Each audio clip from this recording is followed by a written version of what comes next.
somebody, anybody find me somebody to love.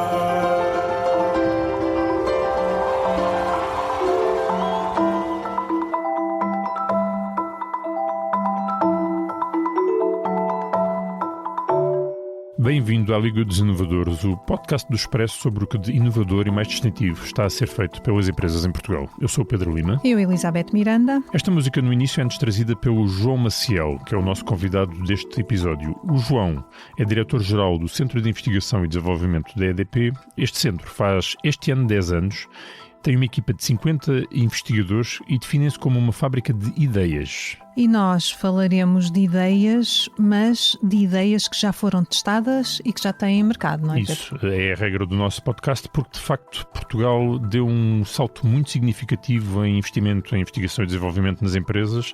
O número de investigadores a trabalhar nas empresas duplicou. Passaram de 12 mil para 28 mil numa década, segundo o Eurostat. Mas é preciso que a investigação chegue ao mercado. O relatório de Mário Draghi fala disso, não é? Não faltam ideias nem ambição na Europa. O número de patentes tem crescido, o ID, como estavas a dizer, Pedro, também tem crescido significativamente, mas depois há bloqueios na transformação das inovações em comercialização. Sim. E o facto de não se completar o ciclo de inovação será, ou é apontada como uma das causas para a falta de dinamismo industrial na Europa. Sim, com o João Maciel escolhemos duas investigações que completaram esse ciclo de inovação e que já estão a ter resultados práticos. Vamos ouvi-las.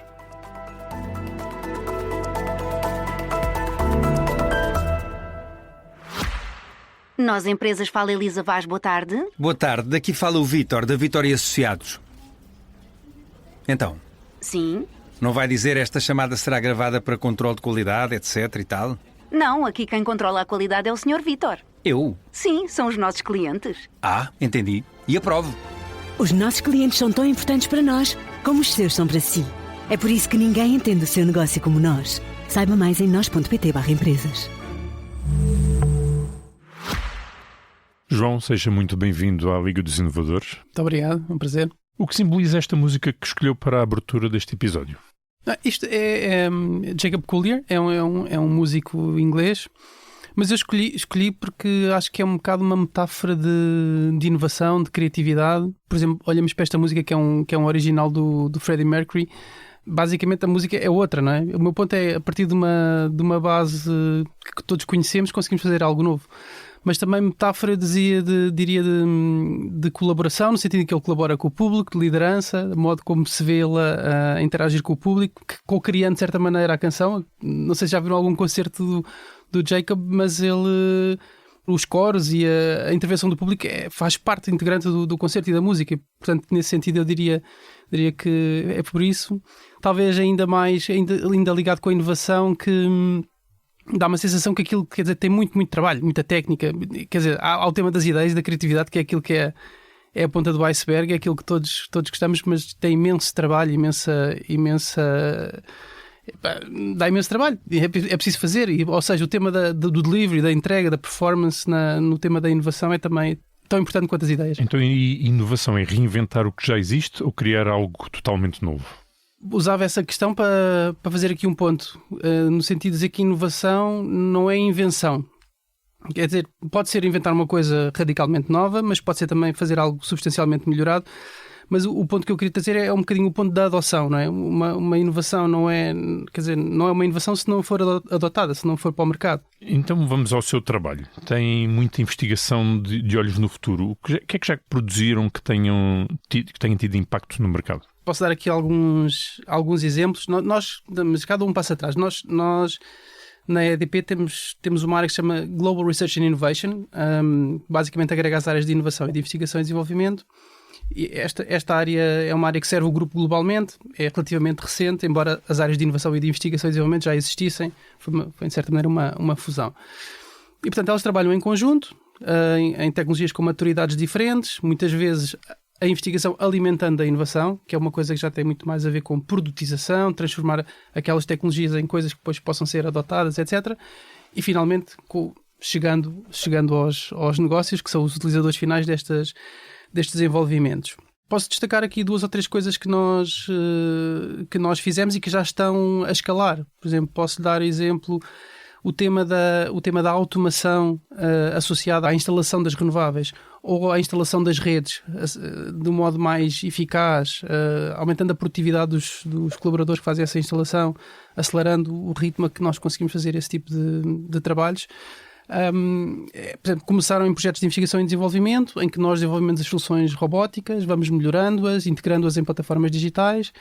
Depois, em certa medida, já estamos a escalar isto através do nosso funil de inovação e já estamos, em alguns casos, a passar para os negócios. Portanto, então vamos explorar uns desses exemplos. Um que nos chamou aqui a atenção, que é o projeto Talos, não é? Robótica e investigação artificial em parques solares. Que projeto é este? Bom, o projeto Talos é um projeto que começou há mais ou menos 2 anos e que ainda dura mais um ano, até final de 2026, o último trimestre de 2026, e que tem como objetivo desenvolver soluções robóticas que vão melhorar o esforço de operação e manutenção nos parques fotovoltaicos. De diferentes tipos: parques fotovoltaicos convencionais, instalados nos terrenos, parques fotovoltaicos flutuantes, e também em contexto de que nós chamamos agrofotovoltaico, que é com a integração entre produção fotovoltaica e práticas agrícolas. Portanto, são aqueles painéis que estão instalados nos terrenos, que nós vemos muitas vezes quando passamos pela estrada e que vemos... Sim, esses são os que eu diria convencionais. Depois o agrofotovoltaico é quando, de uma maneira, eu diria, intencional e estruturada, nós associamos painéis fotovoltaicos com determinadas culturas agrícolas. Por exemplo, há experiências com muitas culturas agrícolas e também há agrofotovoltaico de diferentes tipos. Por exemplo, cobrindo estufas é uma possibilidade, mas há outras soluções diferentes. E também depende imenso qual é que é a interação entre esta tecnologia e a agricultura. Por exemplo, se estivermos no sul da Europa, muitas vezes termos até uma redução da luz é benéfico para a parte agrícola, enquanto que se estivermos no norte da Europa, nós queremos ter o máximo de luz possível. E, portanto, as soluções que se desenvolvem no agrofotovoltaico são um pouco diferentes. E aí a inovação está na introdução de robôs, não é? E drones. Nós estamos a ver soluções robóticas para cada um destes contextos. Aquelas que referi há pouco são aquelas que nós chamamos convencionais, montadas no chão, normalmente já com extensões bastante grandes, com muitos megawatts, as agrofotovoltaicas e as fotovoltaicas flutuantes. Um bocadinho o ponto é, as centrais fotovoltaicas estão a ficar tão grandes e já com algumas dezenas de megawatts, e portanto aquelas práticas convencionais que nós tínhamos para fazer a operação e manutenção, basicamente a operação e manutenção neste caso é a limpeza dos painéis, a gestão da vegetação e também inspeções no sentido de detectar potenciais falhas, começam a ser difíceis de implementar com base em métodos tradicionais e quer dizer, também nós verificamos que para a implementação da transição energética isto é muito intensivo do ponto de vista da utilização de trabalho das pessoas. E estima-se até que em 2030 haverá aqui uma falta de bastantes milhões de pessoas para implementar a transição energética. Nesse sentido, nós olhamos muito para as ferramentas de automação, aumento de produtividade que nos permitam implementar esta transição energética com as pessoas que existem, para além de também formar mais pessoas, mas fazer isso. Mas voltando à questão, portanto, nós desenvolvemos robôs para limpeza dos painéis, para corte da vegetação e para inspeções de diferentes tipos dos painéis, nos 3 diferentes contextos que eu referi. Depois temos demonstradores aqui em parques fotovoltaicos da EDP, em Espanha, em 2 parques, também aqui em Portugal, no Alqueva e no Alto Rabagão, no contexto do fotovoltaico flutuante, e na parte agrofotovoltaica é com um parceiro nosso na Holanda, na Universidade de Wageningen.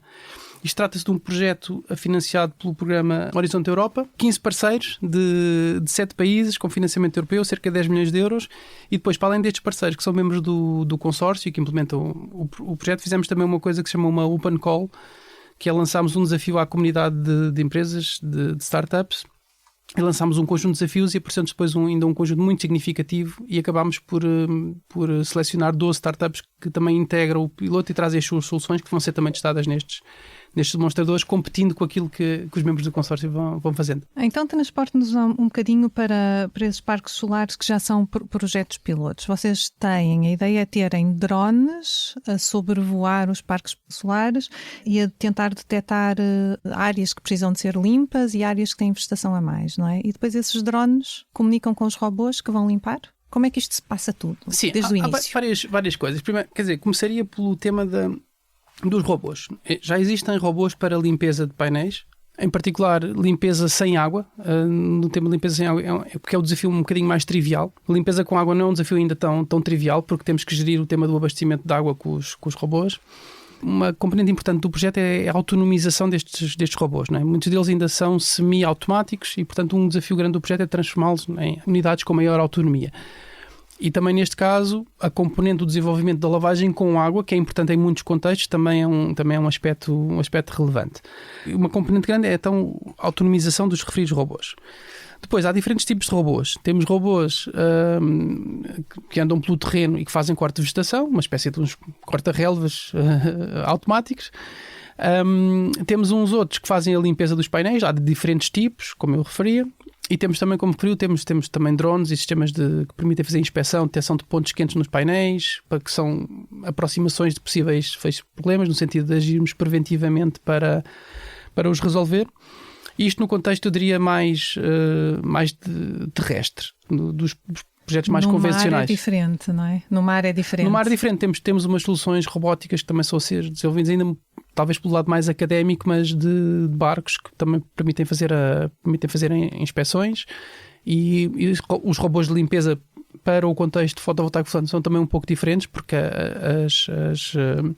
as centrais têm algum movimento e, portanto, o tipo de estabilidade que é necessário ter nas plataformas robóticas é diferente. Tem também umas especificidades que têm amarrações, que são coisas que amarram os painéis fotovoltaicos ao fundo das albufeiras, que também precisam de serem inspecionadas e limpas. E, portanto, há por exemplo, nomeadamente no âmbito daquela Open Call, tivemos um dos parceiros que apareceu com uma solução para fazer a inspeção e a limpeza das amarrações dos painéis solares fotovoltaicos. Parece uma coisa irrelevante e que não se vê, mas tem que se manter a integridade da infraestrutura, não é? Eu ia perguntar precisamente o que é que significa isto de limpar os painéis, quantas vezes é que é necessário fazer, é muito, como é que eles sujam, porque normalmente a pessoa pode pensar mais na vegetação, quando estamos a falar nos terrenos, não é? Mas o que é que, quando separa a parte da limpeza da vegetação com a limpeza propriamente dita dos painéis, estamos a falar do que concretamente? Sim, limpeza, quer dizer, varia um bocadinho de sítio para sítio, o contexto em que os painéis, se é uma zona desértica é um tipo de sujidade, se é uma zona mais florestal tem outro tipo de sujidade, mas estamos essencialmente a falar de deposição de pó em cima dos painéis fotovoltaicos e que se não se limpar, aquilo implica uma perda de desempenho dos painéis. Depois é bastante diversificado, mas hoje em dia eu diria que há uma calendarização mais temporal, anualmente ou a cada 2 anos, depende um bocado dos contextos e sem grande monitorização. Eu diria isto é um bocadinho o que vem do passado. O futuro é um bocado, por um lado, a utilização dos robôs para fazer a limpeza, mas também, por exemplo, modelos que nos permitem, de um modo mais preciso, determinar para determinados painéis, em determinado contexto, quando é que faz sentido limpar. Se nós estivermos a monitorizar janelas temporais, se tivermos sensores que nos permitem, em determinados pontos específicos do parque, nos permitem medir a deposição de poeira naquele parque, nós só a partir de um determinado nível é que enviamos equipas, ou neste caso robôs, para fazer a limpeza. Não é necessário estar no terreno e ir ver concretamente? Não, com sensorização, a ideia é, com a sensorização, aumentarmos a eficiência destas soluções. Isto posto assim parece um bocadinho um filme de ficção científica no meio dos campos agrícolas. Sim, em certa medida sim. Olha, essa questão leva-me para um ponto que é, nós em certa medida, este projeto começou na investigação e desenvolvimento e ele já está a escalar para a inovação, como eu dizia há bocado. Fazendo o quê? Integrando estes robôs que vão sendo desenvolvidos numa plataforma digital que agrega tudo, que será agora o nosso centro de despacho de robôs no futuro. E, portanto, nós vamos ter uma plataforma centralizada que, em função de um conjunto de estímulos que vai recebendo do exterior, de sensores, etc., vai despachar os robôs para fazer a limpeza ou fazer o corte de vegetação da maneira mais otimizada possível. Obviamente, muitas destas ferramentas continuamos a ter as pessoas a trabalhar nos parques e a fazer as otimizações, simplesmente alavancam muito a sua produtividade.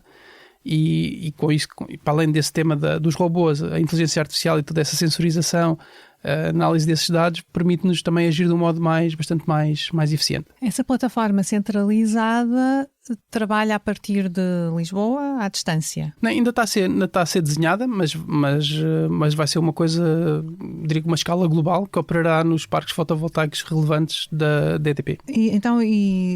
E a partir dessa plataforma sinaliza-se aos robôs que têm de limpar as áreas A, B, C, é isso? Sim. Então, e quem é que solta os robôs? Onde é que eles estão?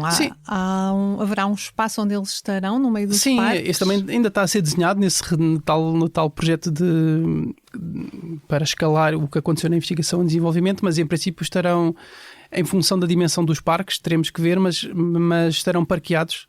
Está-se a desenvolver uma solução de pequenos armazéns onde estarão armazenados e que serão ativados pela referida plataforma e farão o seu trabalho. Muito interessante. Portanto, humanos a quilómetros de distância e depois armazéns onde estão os drones e os robôs que a qualquer momento abrem-se as comportas e eles são lançados para o terreno. Sim, diria uma boa imagem, ainda com, passo a passo e com muita intervenção no terreno. Como eu disse, ainda há muitas coisas que são semi-automáticas, não estão totalmente automatizadas, mas que acho que é o caminho normal é que evoluam com aquelas componentes que eu referia de utilização de água ou não utilização de água. Os desafios são um pouco diferentes, mas pronto, estamos a tentar tocar nessas variáveis todas e com isso, por exemplo, também do ponto de vista dos colaboradores, aumentar a sua segurança, não é? Para que, por exemplo, tarefas mais complicadas, em ambientes mais complicados ou por exemplo, em ambientes climatéricos também mais complicados, possamos preservar mais as pessoas, contribuindo também assim para o aumento da segurança, para além das componentes de eficiência que já tinha referido. Olha, e se não se limpam painéis com água, limpam-se com o quê? Quando eu digo que não é com água, há uns painéis que são simplesmente umas escovas que limpam a poeira dos painéis. Umas escovas rotativas ou diferentes tipos que fazem essa limpeza. Por exemplo, eu diria isto é o caso mais convencional, mas, por exemplo, há outros casos um bocadinho mais complexos. Por exemplo, quando temos muitos pássaros. Porque os pássaros enviam os seus dejetos, isso é uma coisa que tipicamente precisa de água para se poder limpar e em alguns parques é uma coisa relevante. No projeto que nós temos no Alqueva, no projeto fotovoltaico flutuante, esse tema teve que ser gerido porque havia ali muitas aves que faziam isso e, portanto, a limpeza leva em conta esse aspecto. Tem de ter também uns robôs a afugentar os pássaros, sem lhes fazer mal, naturalmente. É isso aí, ainda não fomos. Uma espécie de espantalho robô para eventualmente. Mas olha, quando é que o projeto estará finalizado, digamos assim, ou na sua plena atividade? O projeto Talos, que é aquele que referimos inicialmente, o projeto europeu, com financiamento europeu, termina em setembro de 2026. Este referido outro projeto que permite escalar, que nós chamamos Scale Up O&M, esse projeto está em curso e está neste momento a passar de uma fase que nós chamamos de build, construção. Nós temos, já agora dou um passo atrás, temos para além da investigação e desenvolvimento, temos algumas outras avenidas de inovação. Uma delas é que nós chamamos um funil de desenvolvimento interno, que é basicamente um conjunto imenso de ideias à partida e que tem uma espécie de um Shark Tank que reúne a cada 2 meses e que decide se aqueles projetos avançam para a fase seguinte e se lhes atribui mais recursos e mais tempo. E, portanto, esse projeto está passado, o tal Scale Up O&M, está passado de uma fase de build para uma fase de Scale Up. Vamos agora fazer uma análise de detalhe, quais é que são os parques mais prioritários para onde vamos começar, mas é uma coisa para hoje, não é uma coisa para daqui a muitos anos. Outro projeto que desenvolveram entre os vários, não é? São dezenas, não é? Nos quais têm trabalhado em investigação, é o das comunidades de energia. Uhum. O que é que acrescentou? Fizeram um projeto piloto em Évora, não é? Sim. O que é que acrescentou? O que é que retiraram aqui de inovador e que tradução prática é que isto tem desde aí? Em Évora nós temos um projeto que nós coordenamos, à semelhança do Talos, que também coordenamos, que se chama Positive. Positive tem a ver com... É um trocadilho com a palavra de cidades positivas, mais ou menos. Mas basicamente este projeto visa criar, em inglês é Positive Energy Blocks, mas bairros energeticamente positivos, se posso dizer assim, que são zonas limitadas geograficamente que num determinado balanço anual produzem mais energia renovável do que aquela que consomem. É um desafio grande que a União Europeia lançou aqui há uns anos e lançou bastantes oportunidades de financiamento para se trabalhar nesse conceito. E tipicamente utilizam-se algumas cidades, chamam-se cidades farol, onde se faz a demonstração, e depois tem algumas cidades seguidoras que servirão como replicação. No caso do Positive, para além desse objetivo principal, tinha também um objetivo, diria, secundário, que é de trabalharmos em cidades que têm património protegido. No caso de Évora, o Centro Histórico de Évora é património da Unesco, e é no sentido em que, quer dizer, quem vive nesses sítios não tem todos os graus de liberdade, por exemplo, para instalar painéis fotovoltaicos nos edifícios antigos, e temos que pensar em soluções alternativas para que... Tinha até há um vereador com quem interagíamos no projeto que dizia que para viver no centro de Évora é preciso ser militante, no sentido em que é muito bonito, mas tem dificuldades, não é? Tem dificuldades. E então o projeto visa endereçar isso. O que é que fizemos lá? Fizemos um conjunto de soluções de fotovoltaico integradas em edifícios. Por exemplo, substituímos vidros em clarabóias de edifícios super antigos ou telhas antigas também no espaço do Conselho e noutros edifícios, em escolas, no mercado principal de Évora, por soluções totalmente integradas do ponto de vista arquitetónico, fotovoltaicas. E, portanto, é a diferença entre poder fazer aquilo naquele local ou não poder fazer, não é? Portanto, eu diria que esse das soluções integradas arquitetonicamente é um dos avanços. Outro é também trabalhar ainda mais o tema das comunidades de energia, que é um tema ainda emergente, de certo modo, em Portugal, mas nós criámos com os edifícios municipais comunidades de energia, desafiando também alguns dos pressupostos da regulação, no sentido de os tornar mais adaptados. Por exemplo, essas comunidades de energia normalmente faz-se um balanço entre uns edifícios que são produtores, outros edifícios que são consumidores, mas as regras básicas da regulação determinam uma partilha equitativa da energia, e nós desafiámos isso, por exemplo, criando coeficientes dinâmicos em função do consumo específico de determinados edifícios. Comunidades de energia são, portanto, entidades que se juntam para, de alguma forma, produzir, gerir e partilhar a energia. Isso, não é? Sim, nós temos conjuntos de clientes, conjuntos de edifícios, que uns têm potencial para produzir energia, têm telhados expostos a sul com bom potencial para fazer energia, outros têm necessidades energéticas e outros têm ambas. E por exemplo, imaginando aquele tipo de cliente que tem uma necessidade energética, mas não tem um telhado, é um exemplo mais óbvio de uma partilha com uma sinergia grande para ambos os lados, não é? E então, eu diria, é uma das componentes que também nós fizemos no projeto. Há algumas outras coisas que nós fizemos, também ligadas com o armazenamento de energia, utilização de baterias de segunda vida, que nós utilizámos de baterias recicladas dos automóveis para fazer aplicações, neste caso no contexto de clientes residenciais, mas para fazer armazenamento de energia. Deixe-nos perceber até onde é que podemos ir. Portanto, nós já temos comunidades de energia, embora ainda esteja numa fase embrionária, já há alguns projetos licenciados, não é? O autoconsumo também já está regulamentado, já temos contadores inteligentes generalizados. Portanto, há margem para ir mais longe? Sim, está tudo criado, mais ou menos, e agora é só desenvolver a partir daqui? Não está tudo criado. Eu diria que, quer dizer, há muita tecnologia. Nesta componente de integração arquitetónica ainda é um mundo um bocadinho diferente, não é? Quando se trata de instalação de painéis fotovoltaicos convencionais, isso é uma tecnologia mais dominada. E diria que aí é um bocado fazer a relação entre quem tem disponibilidade de telhados para poder ter produção de energia e a angariação de clientes que querem fazer parte dessa comunidade para beneficiar dessa energia que é produzida.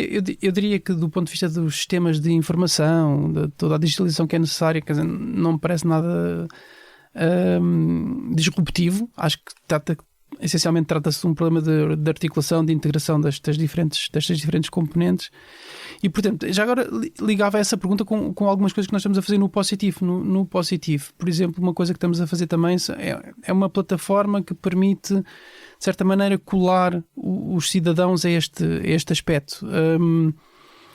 Aspectos que permitam ter uma monitorização dos consumos de energia, sei lá, por exemplo, também monetizar o que são comportamentos positivos do ponto de vista energético. Imagina, sei lá, vamos ter uma plataforma em que vai ser possível, em Évora, sempre que um cidadão se movimenta de um sítio para outro utilizando uma trotinete elétrica, ganha um token, uma coisa que depois pode ser utilizada num outro contexto. Tem um prémio. Tem um prémio ou por exemplo, investe num projeto de mitigação de pobreza energética na sua comunidade.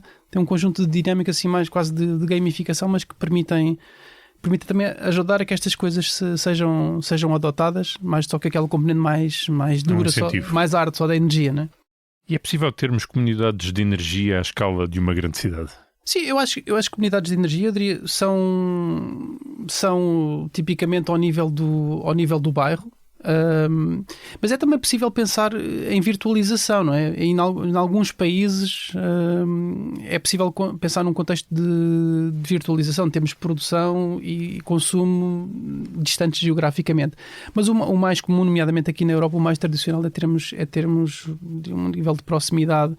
O que acho que é o mais relevante, porque quer dizer, o grande benefício das vantagens das comunidades de energia, quer dizer, do ponto de vista de gestão do sistema de energia, é que a energia muitas vezes quase nem sai da média tensão ou da baixa tensão, portanto não constrangindo os níveis de tensão superiores. Se a energia permanecer, se for produzida e consumida localmente, nós temos menos trânsito de potência nos níveis superiores de tensão da linha, permitindo depois espaço para a integração das renováveis que vêm daquelas unidades mais centralizadas. Para que a rede não seja... A rede também tem o seu ritmo de crescimento e o seu ritmo de adaptação, e para que a rede não seja um constrangimento ao desenvolvimento das renováveis.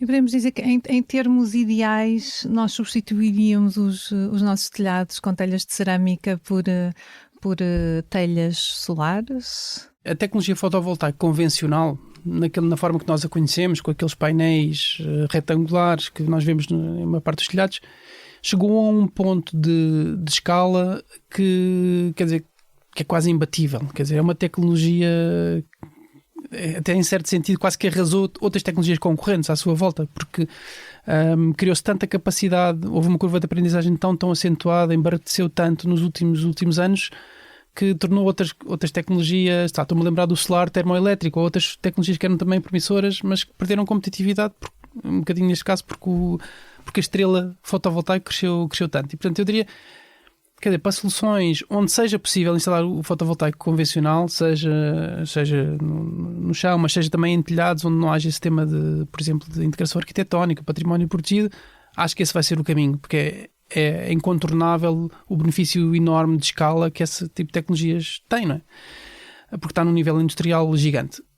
Agora, em contextos específicos onde isso não seja possível, acho que é um caminho, ainda é um pouco um nicho, mas é um caminho que se tem feito. Essas tecnologias basicamente têm uns filmes mais finos e, portanto, são tecnologias tipicamente um bocado menos eficientes e também são mais caras, também por isso, né? Neste momento, mas quer dizer, havendo procura, começa a tal curva de aprendizagem começa também a nascer, e à medida que a capacidade instalada vai duplicando, vai havendo algumas sinergias e o preço vai reduzindo, mas não acredito que seja uma coisa para massificar, porque a tecnologia convencional nos painéis que conhecemos está num ponto muito, muito distante nesta fase. Embora trabalho em inovação, mesmo assim não estou a ver tão rápido. Já falou aí em alguma articulação entre o centro e outros organismos da EDP, mas gostávamos de perceber como é que vocês foram criados em 2015. Gostávamos de perceber como é que se articulam, por exemplo, com a EDP a inovação, por onde também já passou, não é? Sim, o centro começou há cerca de 10 anos, estamos a comemorar aqui o nosso 10º aniversário em 2015. E foi um bocado o objetivo de ter uma operação 100% dedicada à investigação e desenvolvimento, bastante focada nos desafios relevantes para a EDP, cruzando isso com com as tendências globais que modelam aqui a área da energia, mas criando uma equipa dedicada, com investigadores, com pessoas com formação superior, e alavancando muito também no financiamento público, no financiamento europeu, que está disponível para este tipo de tipologias de projetos. Não há investigação sem dinheiro público? Não, investigação e desenvolvimento, especialmente quanto maior a incerteza, quanto maior o risco, quanto mais baixa for a maturidade, tipicamente há sempre financiamento público para compensar um bocado o risco, e portanto é uma coisa virtuosa entre os públicos e os privados. À medida que caminhamos na maturidade, obviamente que o Estado aí já não tem um papel tão relevante a fazer. Mas nós fizemos isso, fomos crescendo passo a passo. Hoje em dia temos uma equipa de 50 investigadores. Estamos ali em Sacavém, onde a EDP tem uns laboratórios que também são bastante úteis aqui para a nossa atividade de prototipagem e por aí. E temos um portfólio de cerca de 40 projetos em curso, muitos deles com financiamento europeu, e alguns deles fomos falando aqui hoje, mas que visam criar impacto, criar valor para a EDP, criar opções para o futuro da EDP. A EDP Inovação nasceu há uns anos atrás, eu também fiz parte desse processo, e agora curiosamente os nossos caminhos cruzaram-se novamente, mas que tem uma ótica um bocado mais de aceleração, desenvolvimento de soluções de negócio, obviamente baseadas em tecnologias novas, mas muito com o foco nos desafios, nos problemas. Costumamos dizer que somos um bocado obcecados por problemas e por resolver problemas, usando tecnologia e inovação, mas por resolver problemas concretos que existem.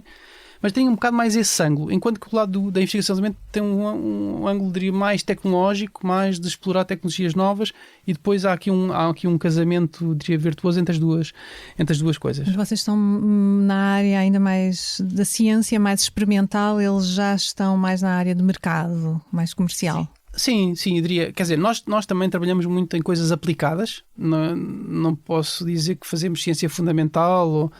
Estamos em investigação aplicada e desenvolvimento experimental, fazemos muita validação em laboratório, fazemos demonstração em ativos da EDP, mas é investigação e desenvolvimento. E os nossos colegas, tipicamente nós levamos as tecnologias em maturidades até...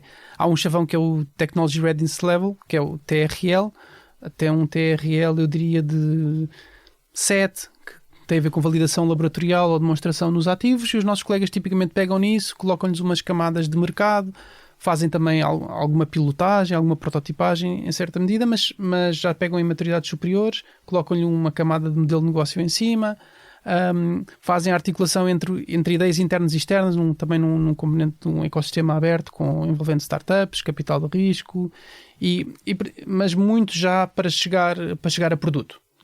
E, portanto, como eu dizia, nós temos na inovação temos um funil de desenvolvimento interno, tal que eu referia há bocado, e muitas vezes o papel da investigação e desenvolvimento é alimentar esse funil de desenvolvimento interno da inovação. Os nossos também tem alguns exemplos com exceções em que, sei lá, às vezes há uns quick wins que aparecem que são até um pouco inesperados, mas que nos permitiram quase fazer um curto-circuito entre a investigação e desenvolvimento e o valor. Mas, por regra, o nosso objetivo é alimentar o funil de inovação. Dos vossos projetos, quantos é que acabam por ficar pelo caminho? Porque não têm implementação ou porque ainda é cedo, prematuro para lançar? A grande maioria falha. Isso não é novidade nenhuma. Faz parte do jogo, tanto na investigação quanto na inovação. Na inovação, estou a pensar, nós temos dezenas de ideias que entraram no referido funil. Nós neste momento temos, se calhar, uma mão cheia de coisas que escalaram. Entre os quais os 2 de que falámos, não é? Sim, verdade. E também temos outros, por exemplo, que também estão a entrar nessa fase, que tem a ver com a automação na construção de linhas elétricas, tanto linhas aéreas quanto linhas subterrâneas, porque também verificámos que o crescimento da rede, se não fizermos nada, se continuarmos nos métodos tradicionais, pode ser também um entrave grande ao desenvolvimento das renováveis, porque se não fizermos nada não haverá capacidade para integrar todas as renováveis que têm que entrar no sistema. Mas pronto, nós trabalhamos, como eu referi no início, o nosso centro de investigação há cerca de um ano integrou-se nesta Global Research and Innovation nesta área de inovação e de investigação global. Servimos o grupo globalmente. Temos também umas áreas umas áreas mais regionais na América do Sul, na América do Norte e em Singapura, que é o escritório onde nós temos a nossa equipa principal que serve Ásia-Pacífico. E pronto, e somos quer dizer, para além de desenvolver os projetos de investigação, desenvolvimento e de inovação, somos também uns instigadores de disrupção nas unidades de negócio mais convencionais e nessas geografias. São os cientistas que lançam ideias. Sim, muitas vezes sim. Eu diria, sei lá, também há uma coisa que é muito da inovação que é feita hoje em dia.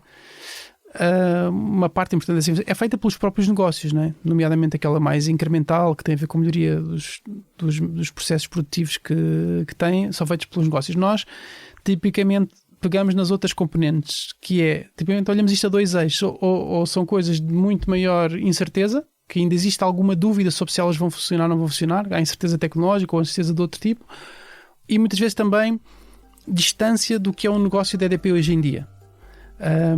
Portanto, normalmente, se for uma coisa com baixa incerteza e muito próximo do que a EDP já faz hoje em dia, tipicamente são os negócios que fazem. Se for uma coisa com muita incerteza ou muito longe do que a EDP faz hoje em dia, ou as duas, aí estamos a falar do métier das áreas de investigação e de inovação.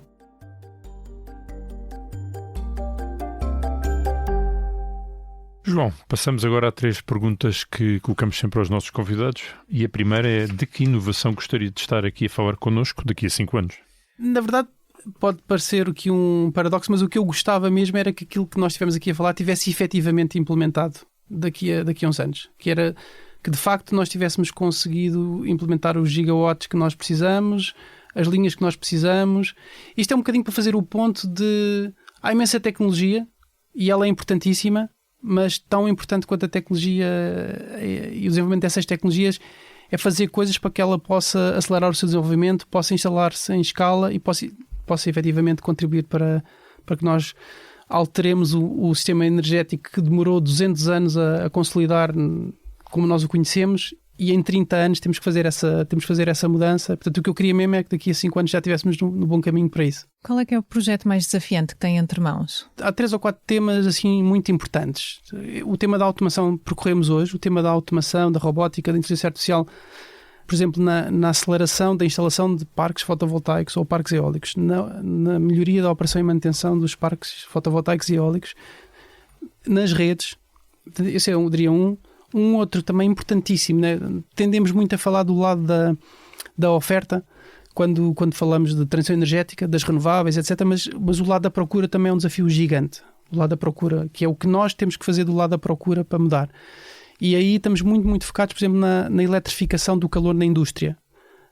A indústria, a par dos transportes e da produção de energia, são os grandes emitentes de CO2 e, portanto, atuar aumentando a eficiência, reduzindo as emissões dos grandes clientes industriais eletrointensivos com tecnologias que permitem transformar combustível, em vez de utilizar combustíveis fósseis, utilizar eletrificação para alimentar aqueles processos produtivos. Esse é muito o nosso caminho. E um terceiro que eu diria também importantíssimo é o armazenamento de energia. O armazenamento de energia, seja por otimização da flexibilidade que as nossas barragens nos proporcionam, ou as baterias de diferentes materiais, e escalar as baterias, quer dizer, e praticamente no futuro não se farão muitos parques eólicos e fotovoltaicos que não sejam associados a armazenamento de energia, para que toda esta variabilidade que as renováveis nos trazem possam ser integradas de um modo harmonioso no sistema. Portanto, não respondiam, são 3. E que concorrente mais cobiça? Eu sabia que iam perguntar, eu pensei um bocadinho, acho que... Cobiça, admira, sim, inveja. não, eu penso, há uma empresa de origem inglesa, julgo eu, chamada Octopus Energy, que eu fico um pouco intrigado com essas, e gosto dessas empresas, que são empresas que hoje em dia, baseadas em dados, em digital, conseguem chegar aos clientes, agregar clientes, e utilizar essa flexibilidade dos clientes de uma maneira bastante criativa. Fazem uma espécie de uma uberização do negócio de energia, que não têm ativos, basicamente gerem os ativos dos clientes, e no sentido de... E com isso gerar benefícios económicos para si próprios e para os clientes, né? Portanto, esse tipo de atores que são agregadores, que gerem flexibilidade de baterias, de painéis fotovoltaicos, de consumo de clientes, eu diria, acho que são um bom incentivo para nós também, às vezes mais incumbentes, também darmos esses passos. E aí, finalmente, o gestor que mais admira? Acho que tinha que dizer uma mulher, e lembrei-me da Leonor Beleza, pelo trabalho que teve na Fundação Chapalimau, na área das neurociências e do cancro. E para mim isso quer dizer que é possível fazer centros de excelência em Portugal e é possível atrair talento do melhor que existe no mundo inteiro para Portugal e dar-lhe condições para que se possa fazer trabalho de excelência cá em Portugal. Obrigado, João, por ter vindo à Liga dos Inovadores. Eu sou o Pedro Lima. Eu, Elizabeth Miranda. Em estúdio connosco temos o Gustavo Carvalho, no apoio à gravação e também no apoio à edição. A sonoplastia do Hugo Oliveira. Neste episódio contamos com o apoio do ex-ministro da Economia António Costa Silva, dos professores Isabel Rocha e Ricardo Paes Mamed, são os nossos curadores. A fotografia é de Matilde Fieschi, a capa de Tiago Pereira San. A coordenação é de Joana Beleza e Miguel Prado, a direção de João Vieira Pereira. Siga e subscreva a Liga dos Inovadores na sua plataforma preferida ou em expresso.pt.